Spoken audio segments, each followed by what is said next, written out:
A ver, para arrancar con este análisis, hagámonos la gran pregunta del millón. Esa misma pregunta que el Servicio de Impuestos Internos de Chile, el famoso SEI, usa con lupa para revisar las reorganizaciones corporativas, dónde termina la planificación inteligente y dónde, exactamente, empieza el aborso. Porque, seamos sinceros, en el mundo corporativo trazar esa línea no es un simple ejercicio académico, es literalmente la diferencia entre el éxito de un negocio y enfrentarse a sanciones gravísimas. Y justamente para entender cómo y dónde se dibuja esa línea, hoy vamos a sumergirnos en 3 expedientes súper específicos del catálogo de esquemas tributarios del SI. A través de estos casos de abuso y simulación, vamos a separar lo que es una estrategia legítima de lo que la autoridad derechamente considera evasión. Es un viaje súper revelador a las entrañas de la arquitectura corporativa chilena, donde vamos a ver cómo la verdadera intención detrás de un papel firmado, bueno, lo cambia absolutamente todo. Pero antes de abrir los casos, tenemos que tener clarísima nuestra regla de oro, la Norma General Antielusiva o NGA. Imagínenla como los rayos X del SI. Esta es la herramienta legal que les permite mirar más allá de la montaña de contratos de un contribuyente y ver la realidad económica pura y dura de una transacción.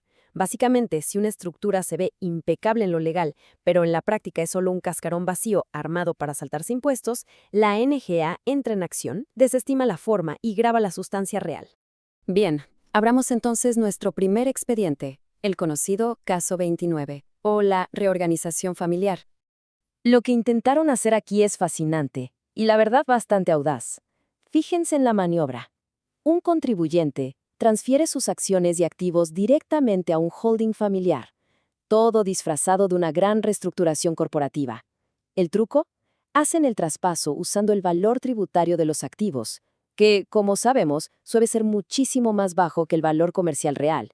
Todo esto, obvio, para evitar pagar el impuesto por esa enorme diferencia de valor. Y la mecánica de este esquema está pensada milimétricamente. Crean la sociedad familiar, mueven los activos a precio de huevo y con esto buscan un objetivo clave: bloquear al SIN. Al empaquetarlo todo como una reorganización empresarial, intentan frenar la facultad que tiene el SIN bajo el artículo 64 del Código Tributario, que es precisamente la que les permite tasar los aportes a su verdadero valor de mercado. Un movimiento fríamente calculado, pero que buscaba resolver un tema de sucesión personal, no un objetivo de la empresa. Por eso cuando contrastamos la forma con la sustancia, todo se cae a pedazos. Y esto es clave, porque explica por qué hasta la Corte Suprema frenó este tipo de prácticas en seco.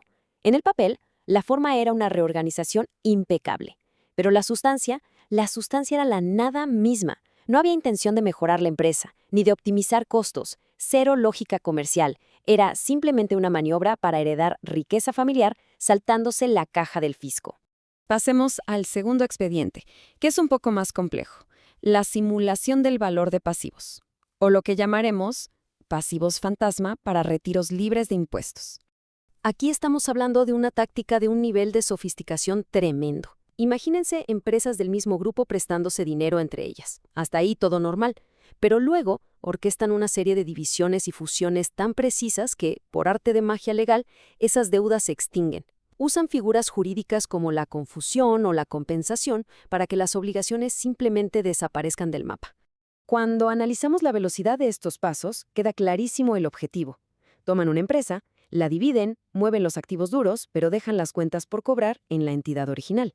Acto seguido, disuelven esa entidad original en un abrir y cerrar de ojos y le asignan esas cuentas a los socios. El resultado: un borrón y cuenta nueva rapidísimo diseñado exclusivamente para limpiar flujos que debieron haber tributado. Entonces, claro, la forma nos habla de una elegante reestructuración corporativa y un cuadratura de cuentas internas.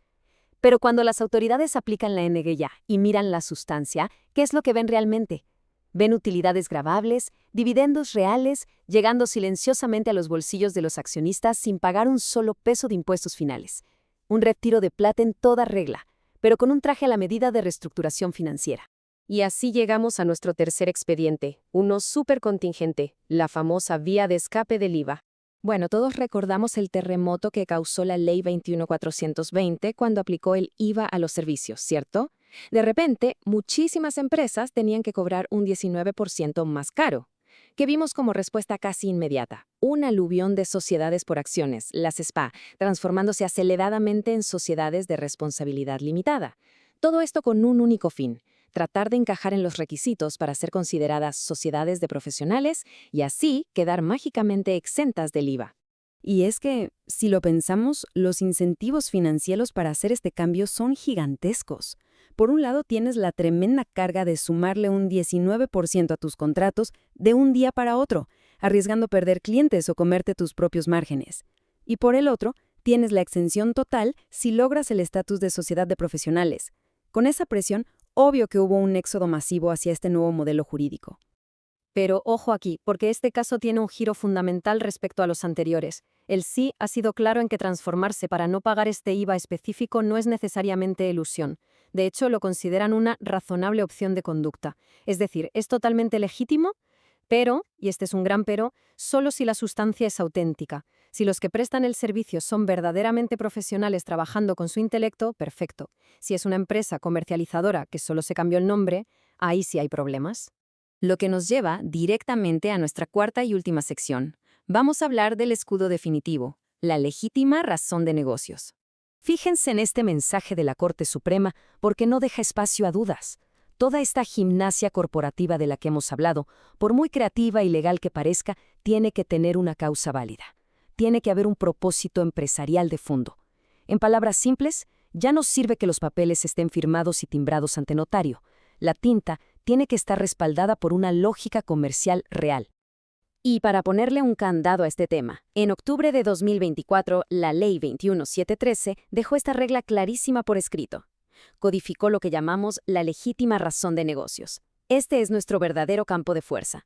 Si podemos demostrar que hicimos un movimiento para ser más competitivos, bajar costos o ser más eficientes, algo distinto a solo pagar menos impuestos, entonces el SI se queda sin piso para aplicar las tasaciones punitivas del famoso artículo 64.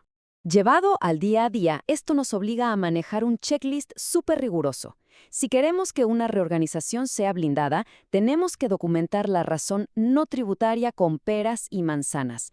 Tiene que ser demostrable. Hay que acreditar valores de mercado y dejar un rastro formal impecable. Es la única forma de probarle a la autoridad que nuestro movimiento fue una estrategia pura de mercado y no un simple truquito fiscal. Así que, para ir cerrando este análisis, me gustaría dejarles esta reflexión especialmente a quienes arman o analizan estas arquitecturas corporativas. ¿Tienen nuestras estructuras corporativas un alma o son solo un cascarón tributario vacío? Después de repasar el catálogo del SI, la lección nos tiene que quedar grabada a fuego. Una forma legal perfecta ya no nos salva de nada si no hay un propósito real de negocios latiendo por debajo. Ante las reglas del juego de hoy, recuérdenlo siempre, la sustancia económica siempre, pero siempre va a ganarle a la forma. Gracias por acompañarnos en este análisis.